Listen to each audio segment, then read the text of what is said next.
Hi, this is Chatboxing. I'm Sean. I just want to talk today a little bit about Anthony Joshua and Deontay Wilder. I saw Mr. Boxing Today's video. Shout out to him. Then I went and watched the Sky Sports interview with Anthony Joshua, talking about various things, and one of them was a potential fight with Deontay Wilder. Now, a lot of people have seen that interview and they've got the impression that he seems a bit reluctant to make that fight straight away, that he's in no hurry to do that. And they kind of jumped on that, and in my opinion, it's been blown out of proportion. Now, I'll be honest with you, I didn't particularly like the sound of the interview, the way it came across. It's not really what I wanted to hear. Like the way he said it, to me sounded a bit like a promoter. Now, it could be a kind of negotiating tactic in a sense of just, I'm not really that bothered. I mean, I'm the one who's considered the number one. I'm the one who just sort of sells out tickets whoever I fight. So, I'll fight Wilder when I want to. It's not really that big a deal to me. Wilder's the one who sort of, desperately needs to fight me for various reasons. So it could be like that. Probably is like that. But at the same time, it didn't sound like the kind of thing I want to hear from the fighter. I mean, he's saying, like, no one's going to rush my career. Now, his career has been rushed. It's been fast-tracked. And that's obviously, there's good with that and there's bad with it. The Charles Martin opportunity presented itself earlier, really, than it should have done, or it ideally would have done. But the opportunity presented itself. He took it. It is what it is. Klitschko, people have compared the Klitschko to the Wilder situation, saying that, well, Klitschko is considered a better fighter than Wilder, so they took on that challenge then. So what's the difference? Well, for me, the difference is that Klitschko, the opportunity to fight Klitschko wouldn't have been there for very long. Now, Klitschko was on his way out. Klitschko, the man in the division, Tyson Fury had beaten him, but Tyson Fury wasn't fighting, so you couldn't fight Tyson Fury. So who was the next best thing? Vladimir Klitschko, all-time great, legend, very, very well known around the world, and that was the only fight at that time that really he could have had like a massive, like 90,000, huge, like career-defining fight.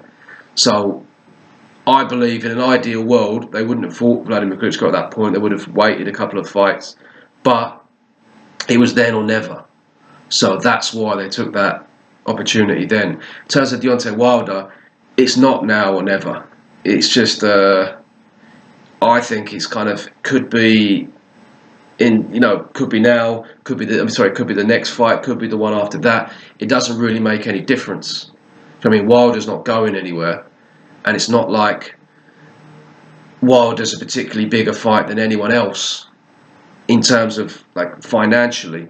So while he's still got that belt and while he's still like considered like one of the best, he's obviously going to be a target, someone that he's going to want to fight. But it doesn't mean that he has to do it right now because everybody's, well, not everybody, but like Wilder fans are demanding it.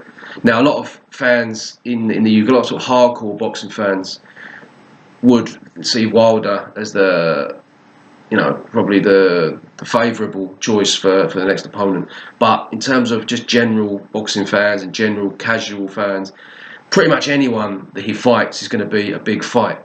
Now, he's just fought Vladimir Klitschko, as I say, a risk that, a very big risk that they nearly didn't come off.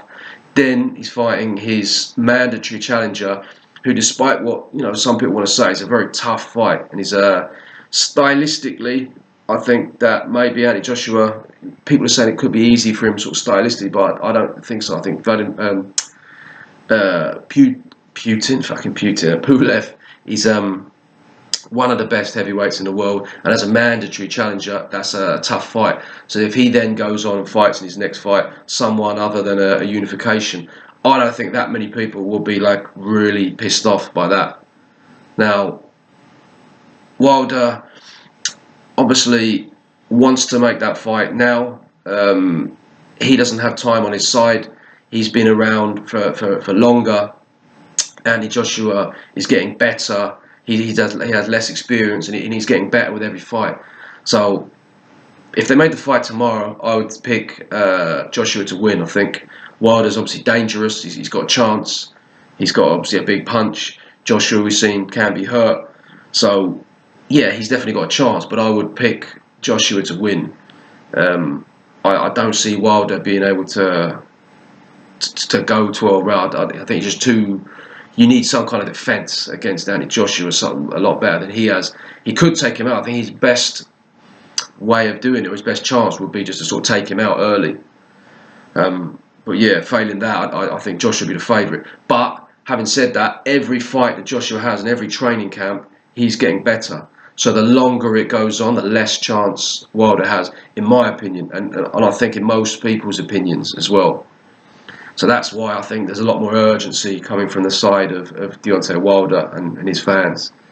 So for me personally, if they made the fight next, brilliant. I'd love to see it. But if it's if it's the fight after that, then I won't really mind, as long as it gets made sooner rather than later. I don't want it to sort of drag on, and just become, like a constant source of just sort of bickering and going back and forth between fans, because it's starting to get on my nerves, to be honest with you.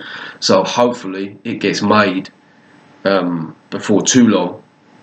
But I can definitely see, from the point of view of like Joshua and his team, they're the ones who are basically he's considered like the number one. He's got 2 belts. Anyone he fights is going to sell loads of tickets and be a big fight. He's taken on, in his last 2 fights, 2 much better opponents than anyone that Wilder has fought. Now, Wilder obviously had the bad luck with Ortiz. Feel for him there. But still, in terms of who's got the prestige and who's the one who's in the driving seat, is very much Anthony Joshua. Plus, he's getting better all the time. So, yeah, I don't think he's going to be...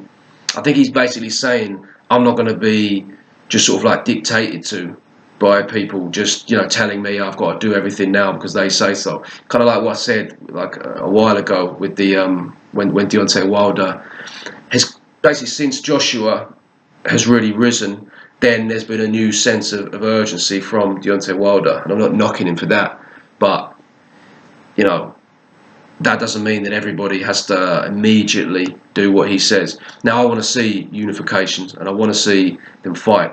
But if it happens in a couple of fights' time, it's not going to be the end of the world to me.